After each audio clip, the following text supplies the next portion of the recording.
WEFM, the new fresh sound.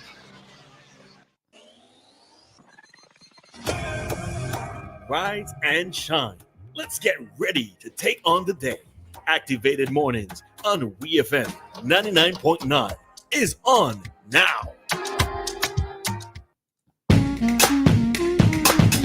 The time is now 8:12, soon to be 8:13 here in St. Vincent and the Grenadines. You're listening to Ari and, of course, Christal. And with us this morning, we have Doc Thompson. Good morning, Doc. Good morning. Good morning to you, Christal. Harry. Good morning to all the listener activated mornings. It's a nice little drizzly morning. Wonderful, great weekend. You know, I mean, but it's nice being here in St. Vincent and the Grenadines. All my friends overseas in the north talking about how cold it is and the snow. And so thank God for St. Vincent and the Grenadines, man. Oh, I ain't mad at this snow. I can't say I'm not mad at this snow. I've never experienced snow. Snow itself is annoying, but like I like winter. You know, the thing is getting up and shoveling snow in front of you. Yep. Putting salt on your driveway. Side of the road, suspension, but you got to dig your car out or walk or whatever the case may be. And it's cold. And, you know, the snot from your nose freezing as it drips. Does it drip? Your breath, you're seeing the vapor virtually freeze it. Nah. I always say, and snow is nasty. Like, imagine a slushy on the floor. Wait, I don't know if somebody was trolling, but on TikTok I saw this woman say she making her favorite dish at winter. So she scoop up this snow. It's like, oh, this is some nice snow. Throw on some condensed milk and something else. Slip it around. She's like, it's nasty. Just like a snow ice cream. That's nasty. That is nasty. Snow is nasty. And I was like, have you seen snow under a microscope? Anyways, welcome back to Activated Mornings. For this morning, it's the Monday, the 22nd day of January. And caramel. What? I put caramel on the snow? Oh, giddy. Ew. Adrian, you're disgusting. Ew. Hey, Adrian, local celebrity. Good morning to you, Adrian. You nasty. You. Ain't nobody going to nobody phone right now, but we're talking about that too. Again. We'll get there. We're talking about that too, Adrian. But speaking about the incident at the tarmac, there's a story on Eyewitness News that reads, man shot during pre-dawn hangout with woman on tarmac. Now, I'm pretty sure if you don't know, now you know. What happens down at the tarmac? Shootings.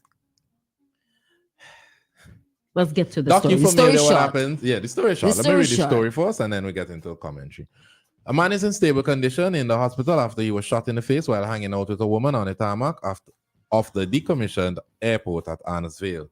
Eyewitness News understands that Ajini, Patrick of Fairhall and Roseau was socializing with the female and decided to go down to the seaward end of the decommissioned runway sometime after 4 a.m. Around 4:50 a.m., a masked assailant attacked the duo and Patrick was shot in the jaw but was able to drive away. The female is said to have been unscathed during the incident. Police were informed, and responded and have launched an investigation, sources said. So if you don't know, now you know. People go down to the tarmac, usually after a party, or sometimes they even have like small drink ups, get-togethers on the tarmac. But when you go down to the end of the tarmac, you're testing the springs. Read between the lines. Read between the lines. The springs you have to spell it out so people smart these days, you know. You're testing the springs in your vehicle down there. People are smart these days. No, a lot of people are aware of this. So some people tend to be down there. Actually, no. It's not as common knowledge as you might think. Well, a lot of people are aware because there have been a lot of robberies down there. A lot of people have been down there waiting on people to come down and park up to do whatever they have to do, hang out, chill, whatever they do. What did the story say? They were looking for a pre-dawn hangout and they went to socialize on the tarmac. And two gunmen approached them. And thankfully, the driver and the passenger escaped with their lives, but the driver was the one who sustained injuries. I have 1,000 questions about this story here. Right. Something else about the tarmac.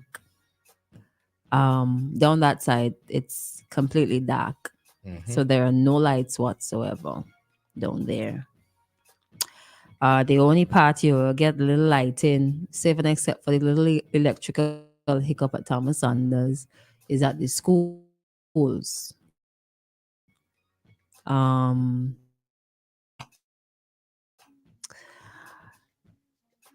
there has a reputation of the tarmac. Maybe more so. Maybe it's the age range. So the older folks may not be knowledgeable about that until now. Uh, Question number one: you said that there are quite a number of robberies down there. It's easy. It's a bit too easy to be robbed in that area. That's question number one. So was it a robbery gone wrong? Right. So it says that they went down there around 4, sometime after 4, and within a matter of minutes, the gentleman was shot in his jaw. I think the fact that he was like able, I don't even know what to say about this. Like he was able to drive away, which means that he was he like just sitting in a position? People are alluding to certain things happening, but like, was he just there sitting in position and he was just able to drive away before he got more injuries? Well, 3 people know what happened down there. All 4. Patrick, the lady, and the mask assailant. I'm wondering if it could be many things. I'm wondering if it was in fact a robbery, if it was in fact someone who was aware that they would be there, maybe an ex-lover, current lover, who knows, and decided to take matters into his own hands to deal with the incident. It could be someone that Patrick has has previous run-ins with, that decided, let me follow him tonight and see where he ends up and see if I could take his life. We don't have much information so far, and we won't have because the police are still launching investigations unless we hear from one of the persons who were present or who was involved in the situation. But hearing stuff like this, especially so early in the year, really unfortunate. You're right. These things we're speculating right now, and you never know which direction the story will turn. In previous years, Christal asks about the generational places. Once it was Argyle, Oh yeah, man. Then yeah, on later man. occasion, it became Mount Wayne. Some serious incidents took place in those locations. Oh really? Right, and subsequently, it's now the tarmac. I grew up in Andersville when the airport was closed at night before lighting and everything like that. And you would hear persons would be going down to the Andersville airport, but Argyle was seemingly the place that was notorious in relation to those things. I think always will have these sort of locations wherever it is in St. Vincent. There are many other areas in other parts of the country, and people should have that right and that freedom to be able to. So the issue is not that there's a location. The issue is that people may not have that freedom to be able to utilize these particular places. I don't know. I think we'll find out in due course, right, what really happened and why this happened. And the problem is that it happened. That is the problem, because we're still fighting gun violence. We're still fighting illegal firearms. We don't know if this was illegal, but what we do know is that somebody was harmed by a firearm. That's not illegal. That's not illegal. That's against the law. They're supposed to shoot nobody. Well, we don't know what happened. We don't know what happened, but it's saying that it's a mask assailant attack. But really and truly, we do not know what What led up exactly to? happened. Thankfully, like nobody died from this. Thankfully, silver lining in all of this. Yeah. Was it luck and chance, mistaken identity? These are some questions that I wrote down, right? Could be anything. Is it robbery gone wrong? Was it targeted? Was he targeted? Was she targeted and they missed? How did they know that they were down there if it was targeted? Did he tell people that he was there? Did he post something? Did she post something? I hate to bring this in. This might sound a little morbid. Mhm. You know, you say nobody died from it. So nobody died immediately. It brings to mind this other incident where, and you may have discussed it before, the individual goes in the hospital, he was stabbed, and he leaves, and some 200 yards from the hospital, he's found dead. You know? Mhm.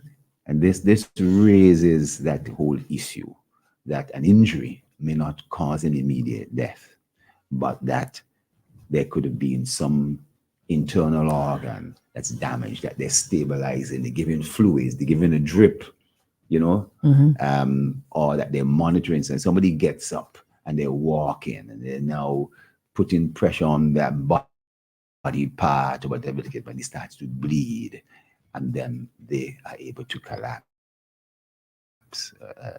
in another location where they cannot get the immediate treatment. So I'm only bringing, I'm not wishing anything on top of the individual, but an injury from a gunshot, even in the face, and so really can still be quite serious, you know. That's true. That's true. I mean, I didn't really, because of what has been reported, the nature of the injury, I didn't think Me neither. that anything serious can come out of it in the end. The big difference is the guy at the hospital was reportedly stabbed in the abdomen. He was shot in the jaw. I don't know. I'm not a doctor, but I never heard anyone getting dying from being shot in the jaw. Yeah, we see if you get shot in the jaw and it goes in and goes out, but because in the jaw, swelling in the back of the throat, locking off your airways, or if the bullet is still there, you know what I mean? And there's inflammation and secondary infection and all the kind of thing that takes place. I mean, it could go either way. You know, if somebody's shot in the jaw and it goes to the back of the neck where the spine is, that's one thing. But we would assume being shot in the jaw is it goes in and out your mouth or out. You know what I'm saying? So we don't have that information, but I'm just really raising the issue that I hope that individual is getting good care, and that good also plastic surgery advice, getting shot in the jaw, and so that's certainly gonna cause some damage. I want to know how persons feel about going down on the tarmac. Better don't. Because I'm pretty sure that's why these locations change, because of increase in crimes in the areas. Persons getting assaulted, persons getting robbed, some persons getting raped. I'm pretty sure this is why these locations change. So I'm wondering now if this now means that persons are going to be deterred from going down there. They better. And should they have that space? Should they have that space? Adults, perhaps, yeah. But the thing is, right? So I have my friends and I. The tarmac is actually a really cool spot. The idea of the tarmac, an open space. The top part where there are lights. We used to talk about business, like take food and drinks and just sit down and chill. That used to be like our line closer to the top. So like having a space to do something like that, like a car park or so on, that's properly lit, is really cool. But now I'm like, I'm not gonna do that anymore. I've not done it in a long time, but the further down you go, the more, and it's just so dangerous, right? Just to think that it's completely dark. it's exciting, whatever, you're doing your thing, whatever, sneaky links and what's not. But the possibilities of what can go wrong and the fact that nobody can see who unless you turn on a light, nobody's gonna turn on the light because nobody wants to be seen down that area. Sometimes like if you just chill out at the top of the tarmac, you see all who going down, you know what's going down. Sometimes some of these vans go down there too. Properly, well tinted. God knows who they have in the vehicles. Why are you gonna be? My concern is for things of that nature. Like are minors involved in it, right? But now the more I think about it, the more questions I have about what might have transpired before the actual incident. Not what adults do, but getting shot in his jaw. Was the window down? Was the door open? Did they shoot through the glass? I don't know. 8:28. We're gonna be joined by Quartz at 8:30. So we gotta take a break now and they come right back with Quartz St. Vincent Limited. St. Vincent and the Grenadines. It's a whole new world out there. Reaching new customers and getting products faster. That's what it's all about. Ocean freight rates are skyrocketing, so don't pay more for slower service. It's time to switch to faster, more reliable air cargo service with SkyMax Cargo. Up to 3 flights weekly to and from the USA, Puerto Rico, and the Caribbean islands. Providing excellent import, export, and e-commerce solutions to put you ahead of the competition. For special low rates on small packages and air cargo, contact SkyMax today. 784-456-5400. Local agents SwiftPack Interprime Cargo. Call 784-456-5400 to book your shipments today. Did you know? Have you used them? Vertis, Medushi, Lily's. These are among the best bathroom tissue products available any place. Excellent quality, larger sheet sizes, and more sheets per roll. Check them out and compare with others. And guess what? Guess what? These are produced right here in St. Vincent and the Grenadines. I tell you, Vinci's have class. Yes, real class as always. Let's keep our standards high. Buy Vertis, Medushi, and Lily's. Made by St. Vincent Containers. Tourism continues to be the main economic driver of our economy. To hear the future development plans for the industry, join the Ministry of Tourism as they present the annual State of the Tourism Industry Address 2024, Tuesday, January 23rd, at the cruise ship terminal at 10 a.m. Live on API and radio, Star FM, WEFM, and the VC3, as the Ministry of Tourism presents the annual State of the Tourism Industry Address 2024.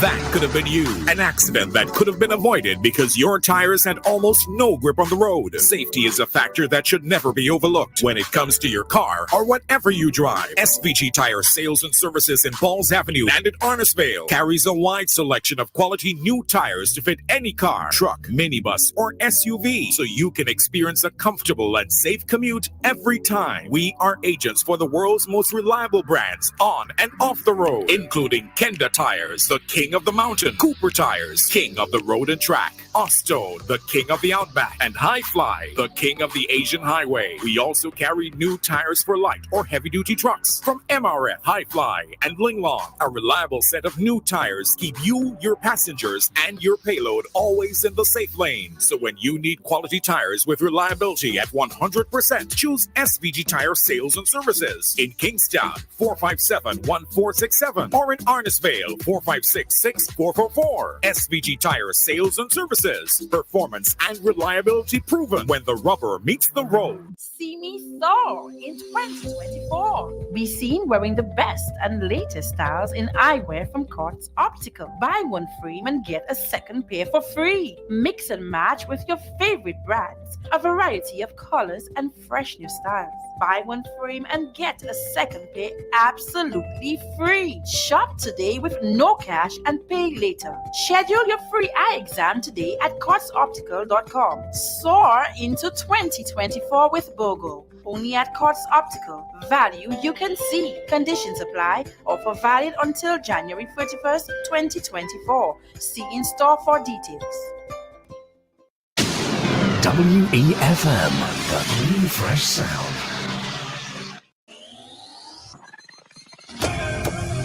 Rise and shine. Let's get ready to take on the day. Activated Mornings on WEFM 99.9 is on now.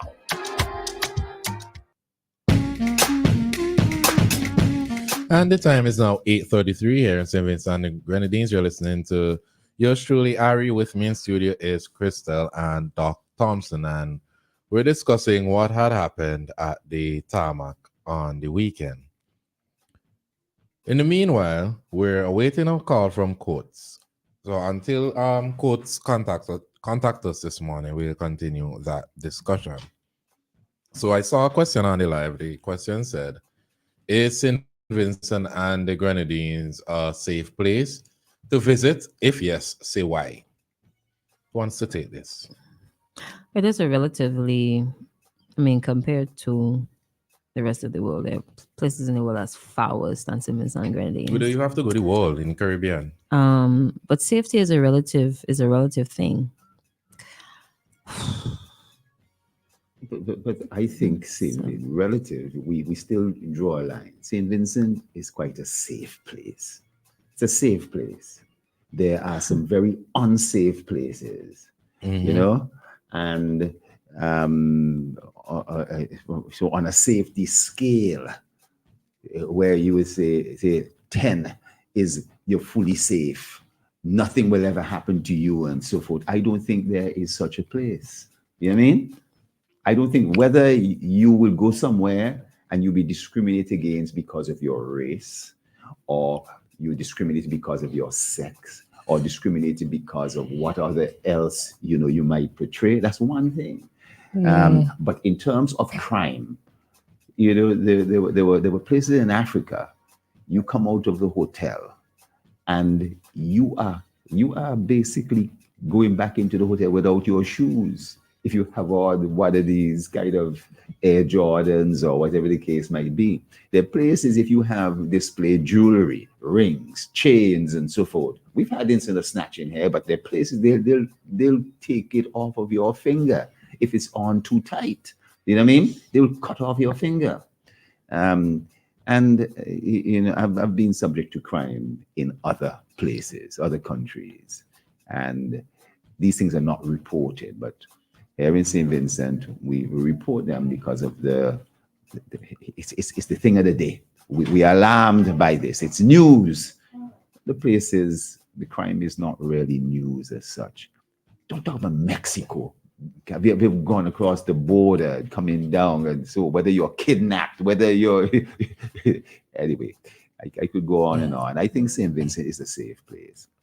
Yeah, I do think sexism and racism, it's relative, and there's always covert and overt in both of them. So there are a lot of cases where you even travel to some countries and there is racism, but it's not racism that's gonna harm you. Sorry. And I do feel like St. Vincent is very safe. When my vehicle went down earlier in the year and I had to walk to the studio, I did not feel worried that coming down to the studio, someone would meet me and jump me and possibly rob me. My concern was more of, I hope nobody had no dogs to jump out and get me. I will not be walking the streets 4, 5 a.m. in Trinidad and Tobago. I simply won't do it. Whether I have company or not, I simply won't do it. Even I would do that in Taiwan. Taiwan is definitely definitely a lot more safe than a lot of countries. Yeah. I think it's one of the top 10 safest places in the world. Yeah. But here in St. Vincent and the Grenadines, comparatively to other Caribbean countries, look at the amount of murders happening in Jamaica and St. Lucia and Barbados and Grenada compared to here in St. Vincent and the Grenadines. And I know everyone wants to do it per capita, look at the size of the population. Yeah. But look at the amount of murders happening in just January. Every year I always look at it, but I haven't looked as yet. In just January, I'm pretty sure Jamaica already has 30 plus murders. But people rush to go to these places. Oh, they're tourist destinations. We have to go here. We have to go to Dubai. Yeah. A lot of scary stories come out of Dubai, don't deter people from going to Dubai. What I do feel like post Vincentians living in the diaspora, because they're not used to hearing certain things happen in St. Vincent, they raise an alarm that I don't want to say it's not necessary, but it is overkill. If there's the guy was found dead in Kingston. Oh my God, what's happening in St. Vincent? We need prayers. What is going on? This is crazy. But three of us are in the studio, and I'm pretty sure we could speak for a majority of Vincentians.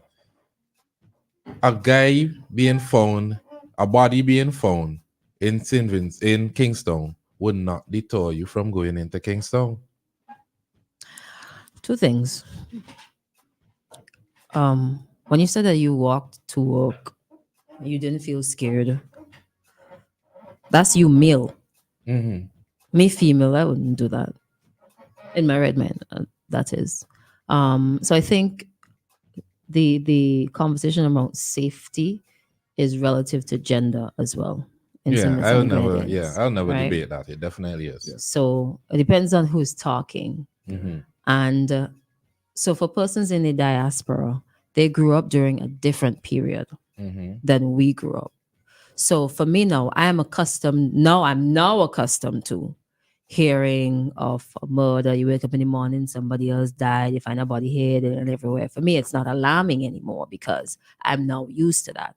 Back in the day, you would have 10, 17 homicides per year. So for persons in the diaspora who left St. Vincent and the Grenadines in a particular state, to be hearing these things about their home country when they're probably out there. St. Vincent real nice. In my days, we never used to have these things. We used to be able to walk home 4 in the morning and not have to worry about being robbed. But now, every Monday morning, every day on social media, that's all they're seeing. With that being the way that they grew up and they were socialized and what they're accustomed to, I can understand how persons in the diaspora would respond that way because they're still not accustomed to SVG now. Christal, I lived in the diaspora. I lived in England. I lived in New York. Mm-hmm. I lived in New York during times when crime was just rampant and where that was a big political campaign. The Giulianis and so forth would come in and say, we want to suppress crime. We had the broken glass issue. And what they'd be doing, they'd be targeting certain groups who they feel. So I would not necessarily go out at night because not that I was going to be subject to crime, but that the police may necessarily stop me as a potential perpetrator of crime because I was Black. You understand? Mm-hmm. And I recall so many instances of being a crime victim there, but it is not reported in the same way as a media issue. You understand? Murders and so forth and things like that are not reported. They're not on page 1. They're not the highlight of the day. They're in some obscure page 16 and so forth that you gotta really look for that. Mm-hmm. But crime is definitely there, significant in the diaspora, and the individual in the diaspora know it. I think that it is not. I agree with you. They may have a faint recollection of St. Vincent in one form or fashion, but I think they're very much aware of their own circumstances in their countries. Yeah. Let me just say 33 murders in 13 days in Jamaica since the year started. But still, I want to go to Jamaica. I want to go on the river. I want to get the Downs River Falls. yes, the massage and the tour people. But what I would say, to counteract what Christal said, what time are we looking at? What time are we looking at when people would have left St. Vincent and the Grenadines? Because I know growing up, there were a lot of gang violence, there were a lot of shootings, there were a lot of stabbings. But the difference is the news wasn't readily available for you. Yeah. Yes. There are times where I woke up in Kittles and I'm hearing shootings where people in drive-bys, all kind of nonsense. Really? Somebody on a garbage truck had shot up on the block in Kittles while I was in prep school. So how far back are we going? Now, I have You have been... to check the ages of the people who normally say these things. They're like, what, over 50? But it's not just them. There's a 20-year difference. It's a lot of people who are just happen to be overseas and they're not on the ground, so they're not sure what exactly is happening, only what they're reading. But Ari, sorry to you brought up something interesting there. A lot of the things we are talking about, we would have gone onto social media, onto a network, and they're listed 1, 2, 3, 4, 5. And all the different radio stations are necessarily probably going to be talking about these 1, 2, 3, 4, 5 things. They've been packaged and put together for us. Before, they weren't. And by the time you hear them, it'll be stale news. It would have been something 2-3 weeks ago. So, and we basically will be talking about them because that is what is presented. It's the newspapers 5-6 years ago. That's what we looked at the newspaper for Friday and talked about that on the Monday and the Tuesday and so forth. Now that may be all news by Saturday, by Sunday. You know what I mean? And every single day there's something new. Correct. Now, when it comes to sex, I would never debate that because it will never be the same for a man walking down the street as it would be for a woman walking down the street. They face a plethora of elements that could be potentially dangerous to them. But when it comes to general safety, that is what I could speak to. But even so, if I'm saying, even as a man, where it is more safe for me to walk down that lonely road there and not feel like I would be attacked. There are countries where I would never do that. And that speaks to the level of crime or the general feeling of safety in those particular countries. So that's what I was going to say. When I was in Taiwan when the volcano erupted, and all the news that came out of St. Vincent and the Grenadines made me feel like the entire country is on fire. Until I had to call my sister. My sister was like, I'm not even seeing ash in Kittles where I am. So it's what we're seeing on social media, is the news that's being presented to us. Yeah. So when you're in the diaspora and you see that, you're thinking, okay, the worst is happening. Sometimes some terrible things are happening though. I'm not saying terrible things will happen. There's some other instances. When they had some incidences at Mount Wayne and at Argyle, then you realize there was no lights there. They put in lights there. Christal said that, of course, at the end of the runway, there could be no lights unless the runway itself was lit. You know what I mean? And I, as I said, we used to drive down Arnesville runway when there was no light in there. But when they put in light in, you couldn't go down there. You know what I mean? Right? Yeah. But over the weekend, one news released a story that says headline is lawyer wins $6,100 for victim of cybercrime, highest so far in court. And this story has gone viral, at least locally, I would say, in a response because of the details of the story. So we're going to discuss that shortly after these messages. Switch to a Ready Cash loan today. Bring your loan to us and get 25% off your interest rate. Get flexible payment terms, fast approval, and hassle-free service, so you can do all the important things you need with ease. All you need is your ID, proof of address, payslip, job letter, and 2 references. Visit us in-store or apply online at www.shopcourts.com. Courts Ready Cash. We are ready when you are. Conditions apply.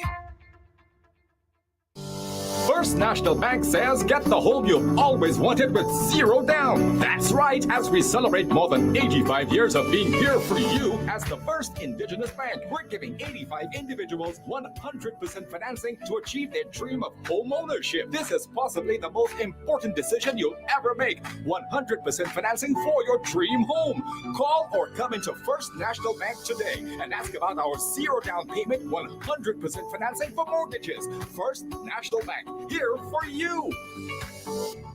Alan Smith and Family Bakery, the worldwide name for all your bakery needs, specializing in wedding cakes, birthday cakes, the world famous hard dough and light dough, multi-grain by special order, and now available baguette bread at all your leading supermarket outlets. And for that sweet tooth, currant rolls, jam buns, homemade sweet bread, guava and apple tarts, butter and oatmeal cookies, and for your savory needs, beef and chicken patties. Alan Smith and Family Bakery supplies bread to the Grenadines, Leeward and Windward side of the island. Contact us at alansmithfamilybakery@gmail.com. Call us 457-8317, 457-8550, or 533-0943. Located along the main road in Camden Park Industrial Estate, we are the healthy choice. All our products are made with 0 grams trans fat ingredients. Quality is our passion. We open Monday through Friday, 7 a.m. to 6:30 p.m. Saturdays, 7 a.m. to 4:30 p.m. Sundays and public holidays, 9 a.m. to 7 p.m.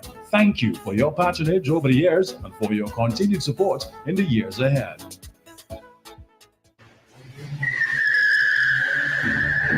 Boy, I swear you getting crushed now. Your brakes real good, boy. Now brakes alone good enough. My tires good too. Tires? Where you get them tires, boy? Out by Caribbean Tire Plus, man. They out in Addersville. Can't miss it. Look for the orange container on them. Plenty parking space and open 7 days a week all thing, man. Monday to Saturday, 8 a.m. to 6 p.m. And on Sundays, 9 a.m. to 4 p.m. Call them today. Caribbean Tire Plus, 784-432-4786 or email ctiresplus@gmail.com.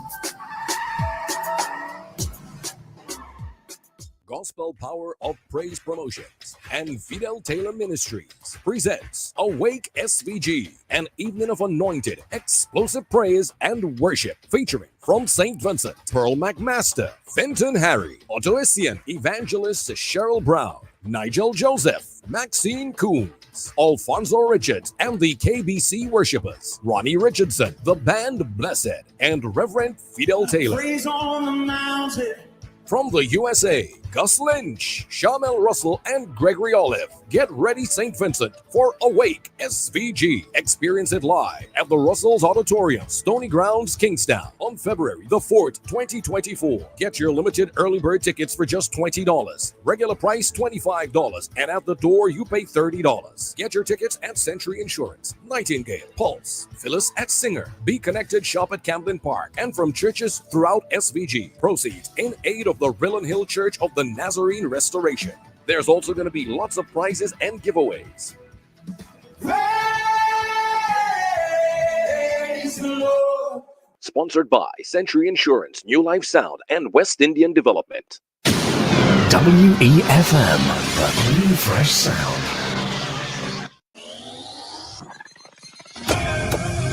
Rise and shine. Let's get ready to take on the day. Activated Mornings on WEFM 99.9 is on now.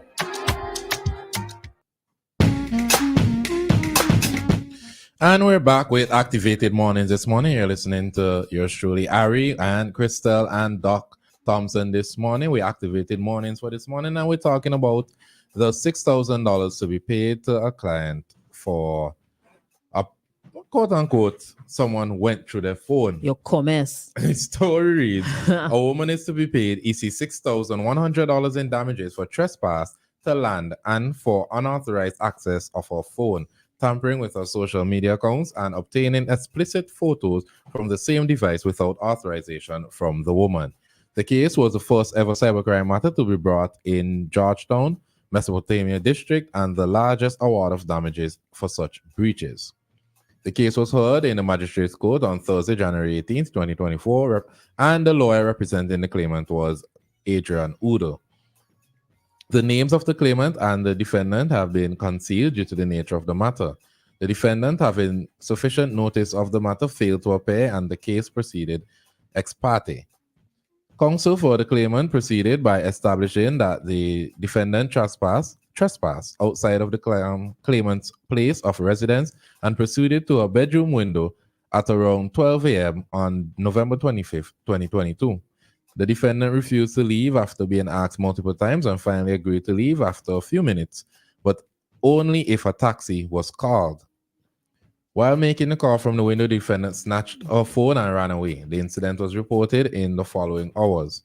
The defendant kept the phone unlocked and proceeded to access her social media accounts, changing passwords and obtaining explicit photos located on the device. The defendant messaged the claimant from her social media accounts and gave her the new passwords.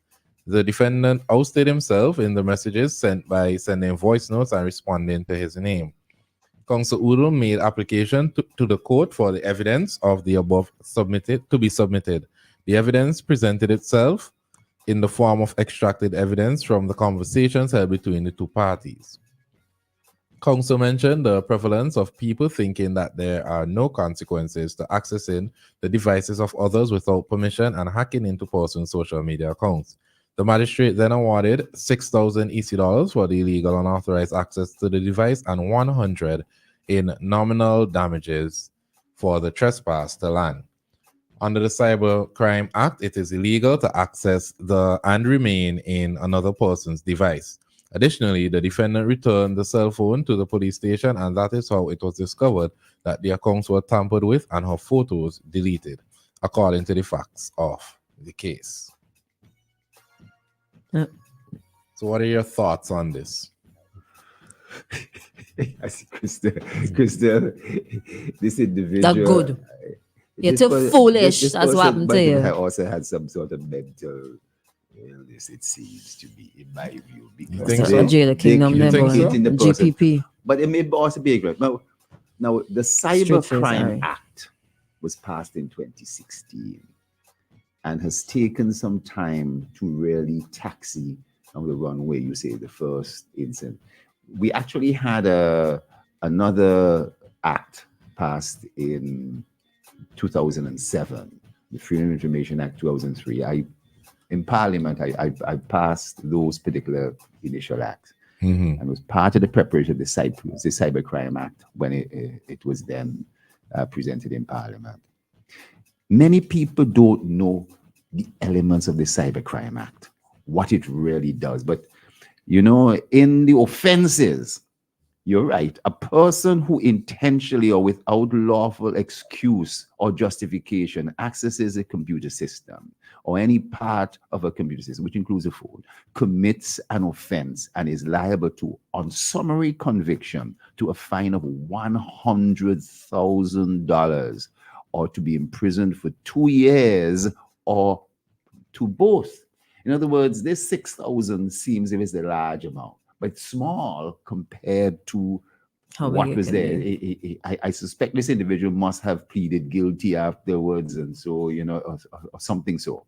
But it says a person who intentionally and without lawful excuse or justification remains logged into a computer system or part of a computer system, such as a phone and so forth, or a tablet or desktop, a laptop, or continues to use a computer system, commits an offense, and is liable, again, on summary conviction to various heavy crimes and so. And I think you pointed out in the article, the person not only access, but the person remain logged in. That's the whole point. And there are all sorts of other things. And delete pictures. But my question and message is, themselves. Why is the fine for trespass so low? The $100. Well, do you see here where they said This is the highest fine so far for cybercrime. For cybercrime, but there are two $100. charges. Yes, I know. Each of them is a separate thing. I think that no, that's a separate figure. $6,000 for the cybercrime and $100 for trespass. Yes, I know, but man. I think that so often when you look at the person, if you charge me 100,000, I can't pay that. So it means that I am gonna end up going to jail. So that they give some leeway to charge an actual fine in relation to the thing. And I think their intention, noting the element of harm and so forth, it's a mental harm as opposed to physical harm and all this other thing.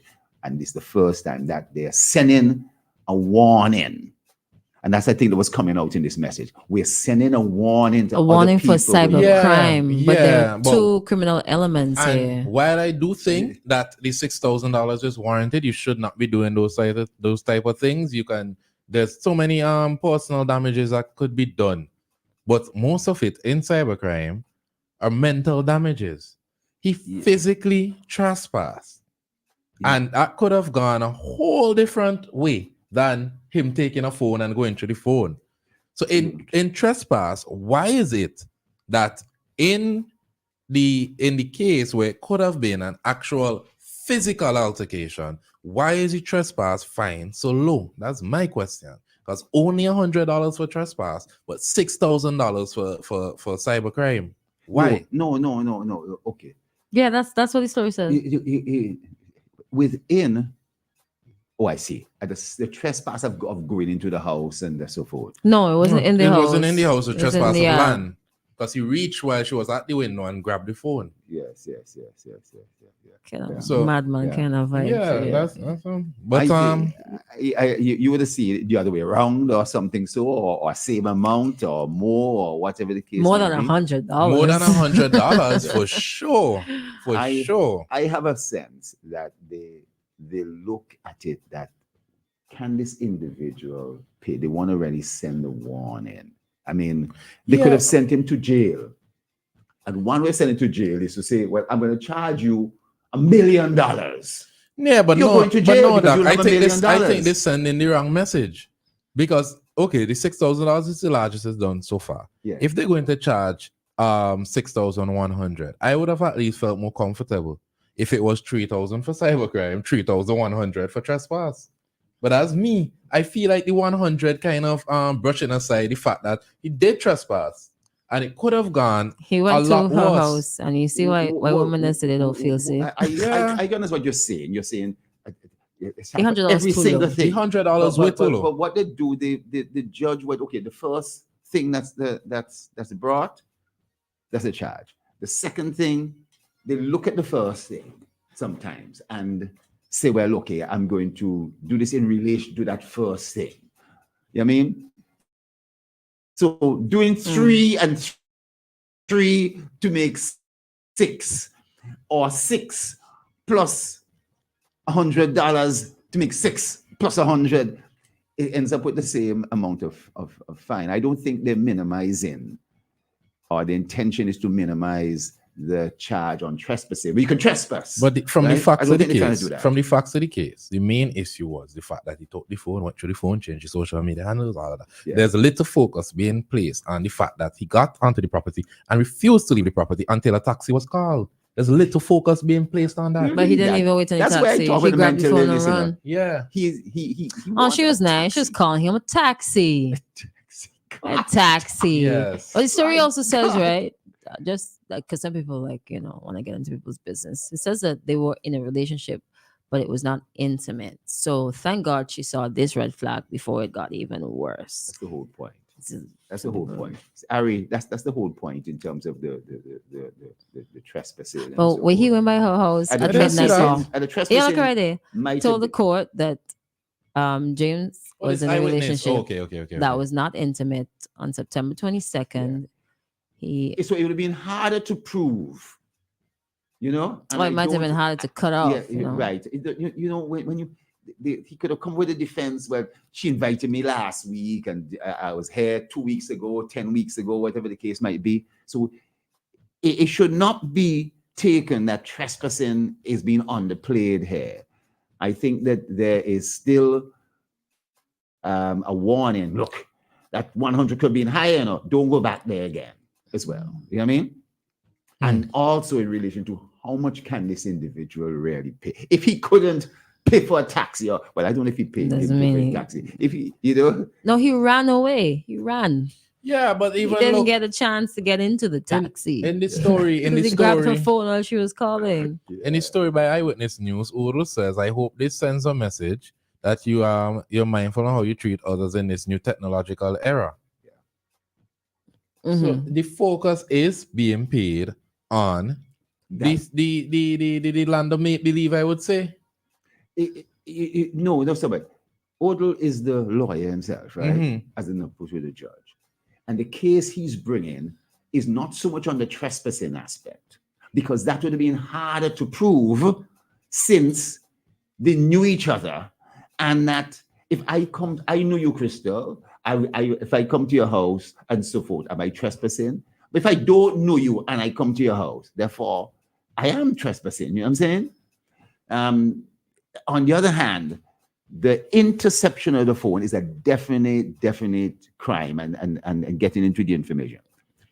It should be noted, though, all the other cybercrime issues, the illegal data interference, illegal acquisition of data. You're a secondary person, you get data that somebody else has taken and passed on to you. Illegal system interference, a whole set of things. And then we get down into child pornography, violation of privacy, I'm not all those sort of things. Debating the seriousness of what happens in cyberland. Yeah.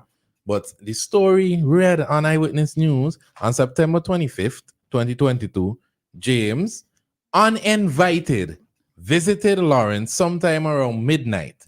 And she told him to leave through an open bedroom window. That raising flags to me. So she was inside and he was outside. After midnight, he come over. Think about it. Where you going? There was some sort of relationship, but it was not intimate. Yes. Right. Between the two. However, one individual may well have had some inclinations. Has some liking. And I don't want to put this in the wrong way. He basically would have said, "You're not taking me on." Yes, and I basically want to know who else you're there. I'm taking your phone because I no, but that the more important part. No, he's tormenting her. He's tormenting her probably because he can't get what he wants. That's psycho vibes, though. The more important part to me is that he came uninvited. No, but listen, that is the important part. He's uninvited, but he may have been invited before.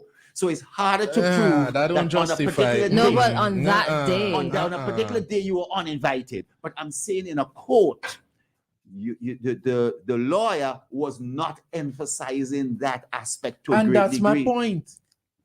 That is my point. It seemed that the cybercrime was the more important crime to us, and I do feel like now people care more about what happened. Maybe Doc is right. It's easier to prove the cybercrime than it is to prove the trespassing. Ari, the guy, so the evidence there for the cybercrime and so forth is there. He texting back, forth. There's all the changes. Police are not involved. The evidence is there. He basically guiltied himself. You can say that. No, man. Why? However, with the trespassing aspect, it would have been harder because he would have had a defense. But I thought she invited me. Yes, and the invitation. Sorry, I see any calls coming through. We can't take the calls because we're actually overtime for ECCB. Actually, it's 9:05. So I know what you're saying now, but the way I feel, we'll talk about him on 9:20. But we have to break now for the ECCB currency exchange. We gotta wrap this up now. I'm telling you something now. Well, another day. Another day. Another day. So the time is now 9:06 here in Seven San Grenadines, and it's time for your ECCB currency exchange rate.